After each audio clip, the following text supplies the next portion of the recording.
مرحبا، اليوم إن شاء الله رح أعمل عجينة مناقيش الصاج.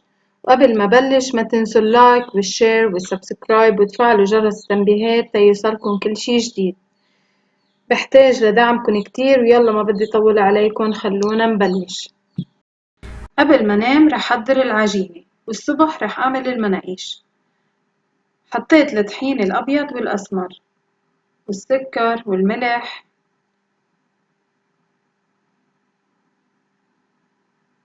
والمحلب اللي بستعمله بكل مخبوزاتي، إله نكهة طيبة وحتى فوايده كتيرة.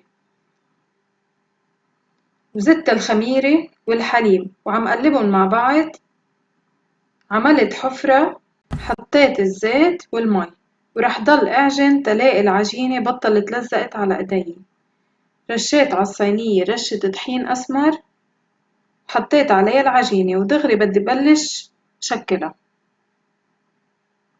بعد ما خلصت تشكيل العجينة غسلت هيدي الفوطة بالمي وغطا خل، ورح غطي فيها العجينة وحطها بالبراد كل الليل. قبل بنص ساعة من الخبز ظهرتها وبلشت برق العجين، ورح أعمل مناقيش بالسبانخ وبجبنة حلوم وموزاريلا. عملت الصاج منيح ورشيت زيت نباتي، ورح حط أول عجينة، وأول ما تحمر حقلبها على الميلة التانية، وحطيت خلطة السبانخ وسكرتها ورشة صنوبر. كمان كل المعلومات أو المقادير أو الوصفات اللي رح تحتاجوها بتلاقوها تحت بصندوق الوصف. سر تميزي لمسة ايدي، انتو شو سركن؟ خبروني بالكومنتس تحت.